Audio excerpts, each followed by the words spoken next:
Good morning mga kaibigan, live tayo ngayon dito sa harap ng City Hall, lungsod ng Pasig, kung saan meron na turnover ng mga sasakyan dito, no? Ito yung sasakyan na ibibigay nga sa mga City Health Office ng iba't ibang mga barangay. So ngayon ay magkakaroon nga ng blessing itong mga sasakyan na ito, no? Inuulit ko, yung mga kaibigan, ito ay para sa lahat ng mga barangay sa health center.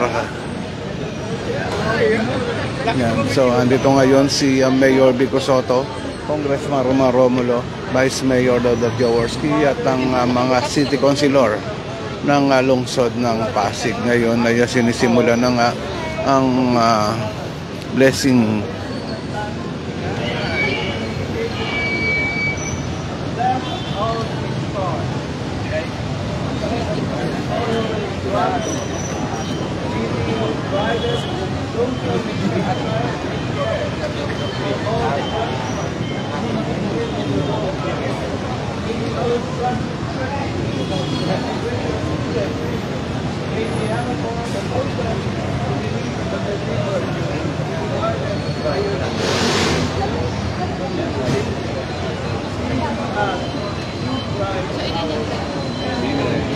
Our Father, who art in heaven, hallowed be thy name. Thy kingdom come, thy will be done on earth as it is in heaven. Give us this day our daily bread, and forgive us our trespasses, as we forgive those who trespass against us.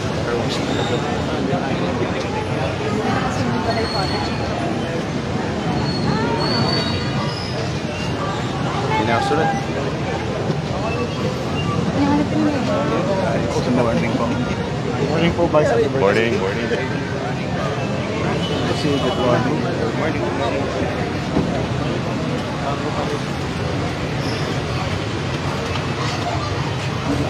So mga kaibigan, ito nga at makikita na nga natin dito yun na mga service vehicle na para sa mga health center ng iba't ibang barangay na ngayon nga ay binabasbasa na ng holy water ni Father, at andito nga si Mayor Vico Sotto.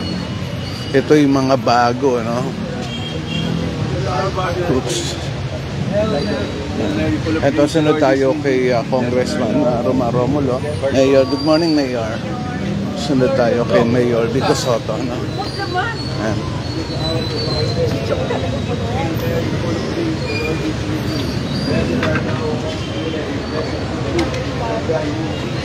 Holy Mary, Mother of God, pray for us sinners now, but at the hour of our death. Amen. Mary, full of grace, the Lord is with you. Blessed is the fruit of thy womb, Jesus. Holy Mary, Mother of God, pray for us sinners now, but at the hour of our death. Amen.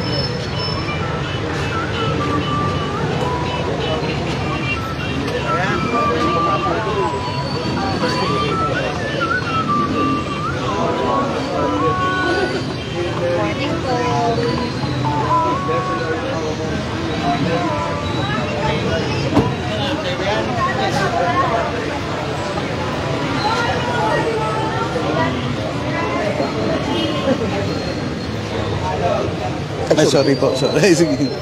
Gawin ko lang.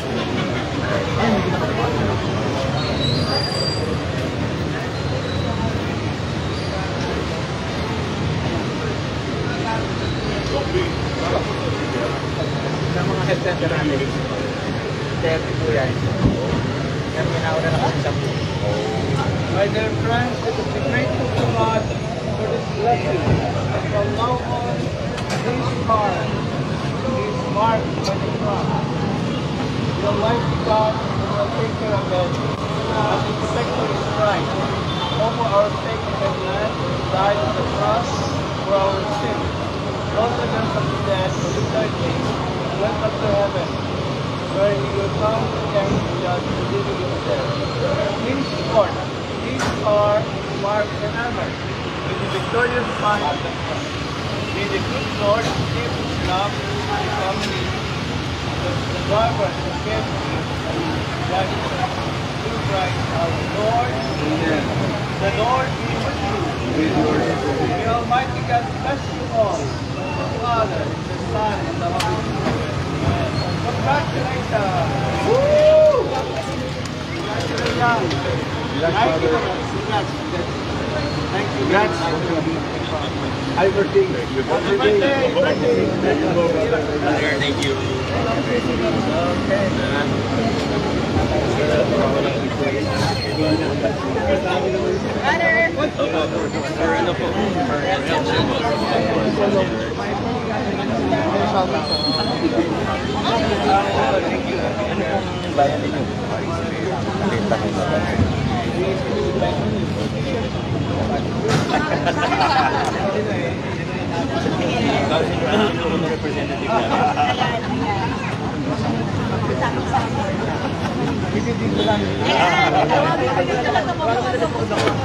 Ay, sige, sige.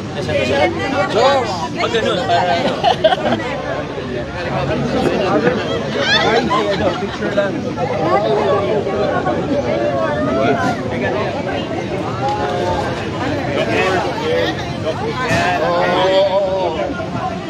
One, two.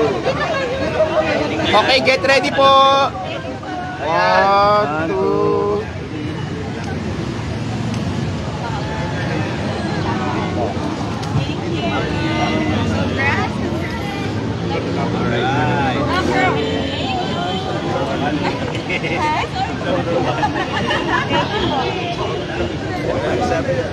Walang pa sa ticket sa okay. Hindi po.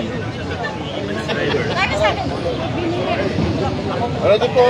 One more. One, two, three. Happy birthday! Happy birthday.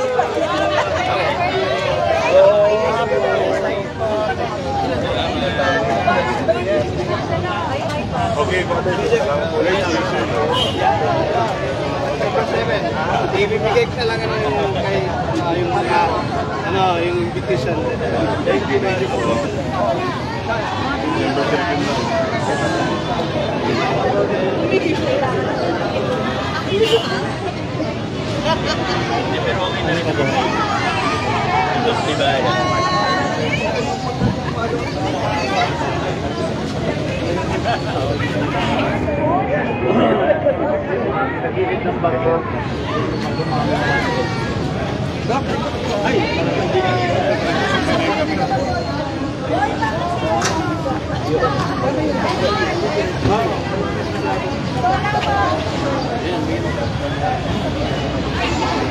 Umaga po, Kuya Ronnie. Ay, good morning. Ayan, good morning. Ayan. Update, magandang umaga po. Vlog ng Pasig. Ayan, si Eric Gonzalez ngayon, nakita rin natin dito.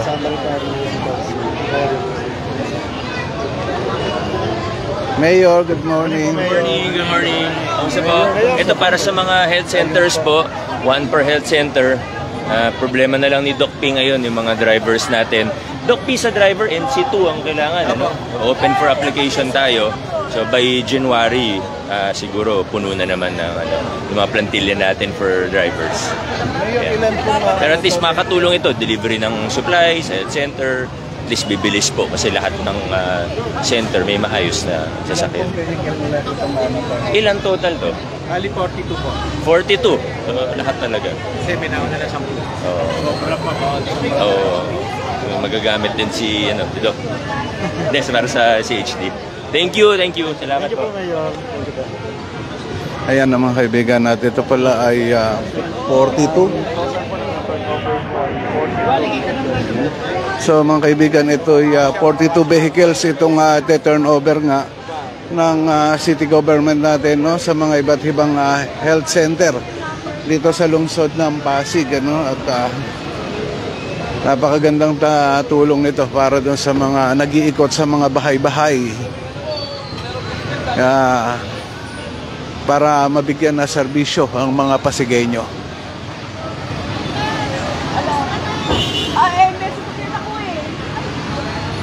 Ano, Lisen? Okay, no, at subukan natin na Yan. Ang ganda na ba kay driver?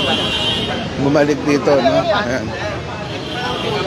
Ito, subukan natin kausapin si... birthday nila or buong buwan ng birthday nila. Ito po yung part po ng ating preventive side, no, para sa ating mga senior citizen. Pag birthday nila starting next year, pag January birthday mo, buong January, pwede kang pumunta sa health center mo, kukuhanan ka ng dugo doon, and then itong mga sasakyan na to gagamitin para i-transport po yung dugo na to sa central laboratory natin. At doon ho, matetest yung mga lab results. And then the following day, ibabalik ko sa health center, makukuha mo na yung resulta mo. Kaya blessed tayo, happy tayo, lahat ng mga health center natin. More than isa bawat barangay kasi 30 barangays lang tayo, 42 po itong natin. Lahat ng health center po natin. No, malaking tulong po itong sasakyan na ito sa bawat health center natin para sa pagpapatibay. Ulitin ko po, yung trust po natin, hindi ho talaga pa-utik-utik lang na services o medical mission or something. Hindi ho.